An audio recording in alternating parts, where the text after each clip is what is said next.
నటుడు, లౌకికవాద కార్యకర్త ప్రకాష్ రాజ్ రాముడిని, రామాయణాన్ని, ఇంకా చెప్పాలంటే హిందూ ధర్మాన్ని ఏదో ఘోరంగా అవమానించేశారు. ఇంకా ఆయన వెంటనే దేశ బహిష్కారం చేయాలి, ఛేదించాలి, ఇలా పద్ధతిలో అనేక తీవ్రమైన వీడియోలు నా దగ్గర జాబితా కూడా ఉంది. ఎందుకు అనవసరమైన వాటి ప్రచారం? ఇవన్నీ వస్తున్న వేళ నేను వీడియో చేశాను, 2 చేశాను. నిజానికి మీరు ఒక్కరే దొరికారు సమర్థించడానికి అని కొంతమంది మళ్ళీ అక్కడ కూడా 100 మంది దాకా మెసేజ్లు పెట్టారు. ఇంకా సరే ఇతరులు కూడా ఉన్నారు. ఇక్కడ ప్రశ్న సమర్థించడం, ఖండించడం కాదు. ముందు ఇంత ద్వేషం ఎవరి మీద అయినా ఉండకూడదు. నెంబర్ 1. నెంబర్ 2, ఖండించే వాళ్ళు దాన్ని చూసారా? ఆయన ఏదైతే ప్రధానంగా ఆయనకు ఆపాదిస్తున్నారో ఆ మాటలు ఆయన అన్నారా? మూడోది, అలా అననప్పుడు మాట్లాడే స్వేచ్ఛ అసలు ఉందా లేదా ఆయనకు? స్వేచ్ఛనండి, అభిప్రాయం అనండి, అది కూడా ఏమైనా పని కట్టుకొని ఆయన ఏమైనా చేశారా? ఏ సందర్భం, టెక్స్ట్, కాంటెక్స్ట్, ఈ 3 చూడాల్సిన అవసరం ఉంటుంది. దురదృష్టవశాత్తు కొంతమంది నుంచి కూడా ఆశించిన స్పందన రాలేదు. కారణం ఏదైనా కావచ్చు. కానీ ప్రకాష్ రాజ్ కేరళ లిటరరీ ఫెస్టివల్లో మాట్లాడిన వీడియో ఆశాంతం 1-2 సార్లు చూసినప్పుడు ఆయనకు ఆపాదించి ఆయన మీద దుమ్మెత్తి పోస్తున్న ఈ అంశాలు దాంట్లో ఏం లేవు. ఉన్నాయి, దాంట్లో ఏమున్నాయో నేను చెప్పాను, ఇప్పుడు కూడా చెప్తాను. కానీ దానికోసం అంత ఆయన మీద విషయం కక్కాల్సినటువంటి అవసరం, విద్వేషం ప్రదర్శించాల్సిన అవసరం ఏం లేదు. హఠాత్తుగా అది జరిగింది ఎప్పుడో. ఇప్పుడు ఈ సమయంలో రావడం వెనుక రాజకీయ కుట్రలు కూడా, మీడియా కుట్రలు కూడా, సోషల్ మీడియా కుట్రలు కూడా ఉన్నట్టు స్పష్టంగా అర్థమైంది. అయినా నేను వాటన్నిటిలోకి పోలేదు. రాముడు వలస కూలి అని ప్రకాష్ రాజ్ అనలేదు. ఈ విషయమే నేను నొక్కి చెప్పాను. ఆయన అనలేదు వలస వచ్చారని. రెండోది, రాముడు అయోధ్యలో గుడి కట్టారు, జన్మభూమి అని, కాబట్టి ఆయన ఉత్తరాది నుంచి వచ్చాడు దక్షిణాది కంఠంలో, దాంట్లో ఆశ్చర్యం ఏం లేదు. ఇక మూడోది రావణ లీల తమిళనాడులో చేయటము, కొన్ని దక్షిణాది రాష్ట్రాల్లో రావణుణ్ణి, కేరళలో అయితే బలి చక్రవర్తిని. బలి ఎవరండి? వామనుడు భూమిలోకి తొక్కిన బలి, అంటే విష్ణుమూర్తి ఆయన్ను భూమిలోకి తొక్కాడు. ఆ బలి చక్రవర్తి, మహాబలి అంటారు, ఇంకా రకరకాలు. ఆ బలి తిరిగి వస్తాడని వాళ్ళు ఓనం పండుగ చేసుకుంటారు, ఆయన కోసం దీపాలు పెడతారు. కాబట్టి భారతదేశంలో ఈ సాంస్కృతిక వైవిధ్యం ఉన్నప్పుడు పనిగట్టుకొని ప్రకాష్ రాజ్ అందులో ఏమీ అననప్పుడు ఇంత విద్వేషం ఎందుకు అని చెప్పాను నేను. ఇంకా చాలా చెప్పాను. సరే, ఇప్పుడు ప్రకాష్ రాజ్ స్వయంగా ఇచ్చాడు. దానికంటే ముందు జనసేన నాగబాబు, నేను గతంలో కూడా చెప్పా, వాళ్ళల్లో కాస్త విషయాలు చెప్తూ ఉంటాడని. ఆయన ఒక్కసారిగా రాముడి గొప్పతనం, అసలు రాముడు కేవలం దేవుడే కాదు, అసలు ధర్మము, మతం, ఇవన్నీ చాలా.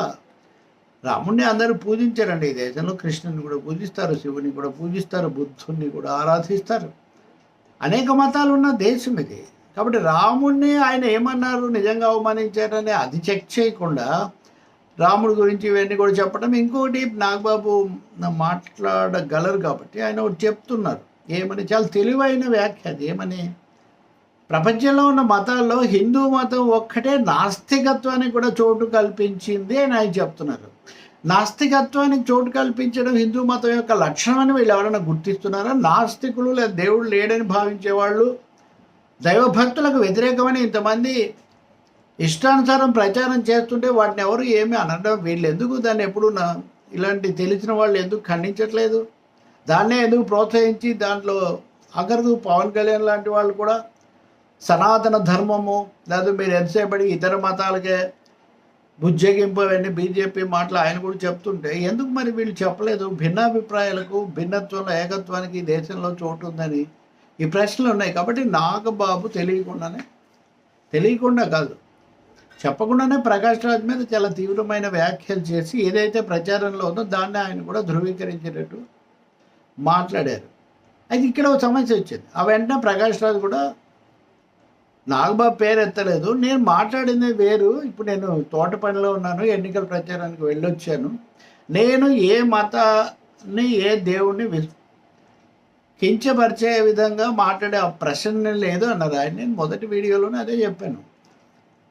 ఇప్పుడు ఎవరో అన్నారు క్రిస్టియన్ ఎథీస్టులు, హిందూ ఎథీస్టులు అలా ఉండరండి. ముస్లిం ఎథీస్టులు అట్లా ఉండరు.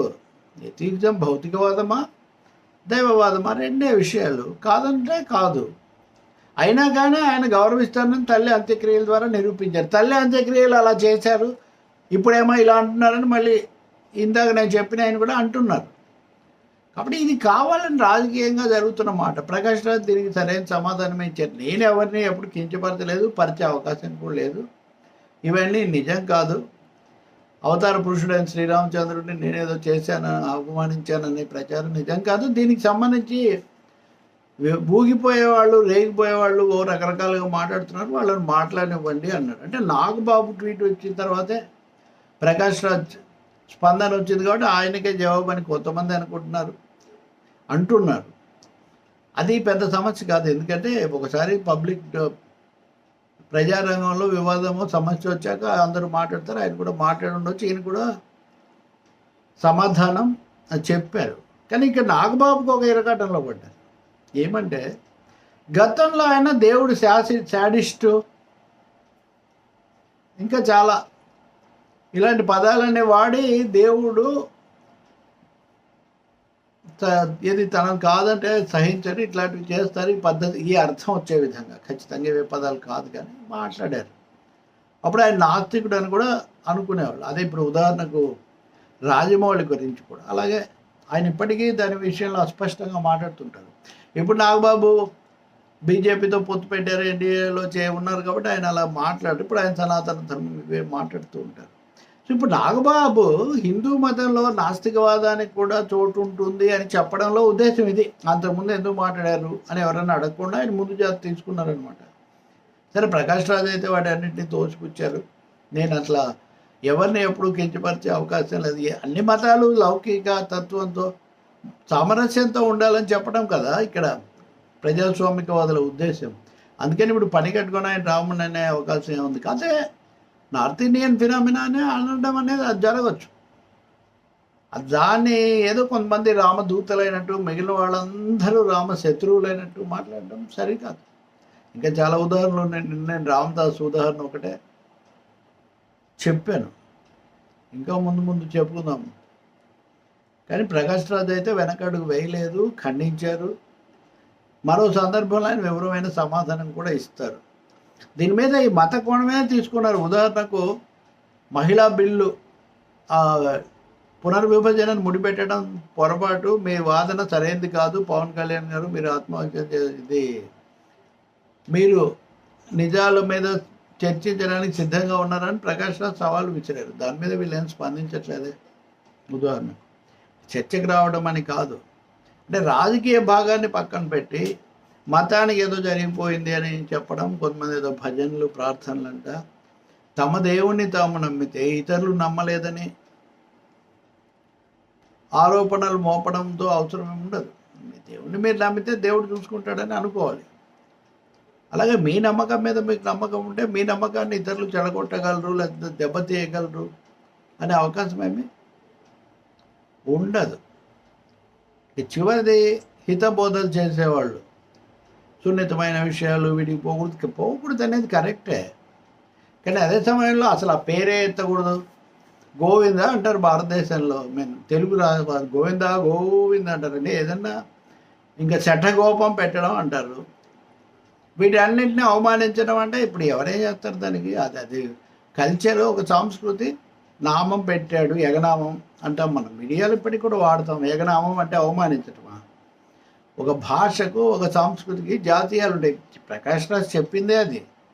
దక్షిణ భారతంలో సాంస్కృతిక సాంప్రదాయాలు, వరవడి, భాష వేరుగా ఉన్నాయి. మీరు ఇక్కడికి రండి, వచ్చినప్పుడు ఇక్కడ దీంతో కలిసిపోండి. ఉదాహరణకు రాముడు, లక్ష్మణుడు, రావణుడు, శూర్పణఖ అని ఆయన చెప్పిన కథలో they are tribals are coming అని రాముడు అంటే, రావణాసుడు వచ్చి we are not tribals, we are kings here అంటారు. కాబట్టి ఇక్కడ చర్చ ఉత్తర దక్షిణాల గురించింది, కానీ రాముడిని హిందూ మతాన్ని అవమానించటం ప్రశ్న కానే కాదు.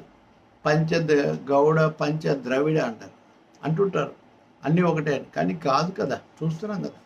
ఇప్పుడు తాజా డీలిమిటేషన్, పునర్విభజన ప్రహసనంలో కూడా చూసాం కదా.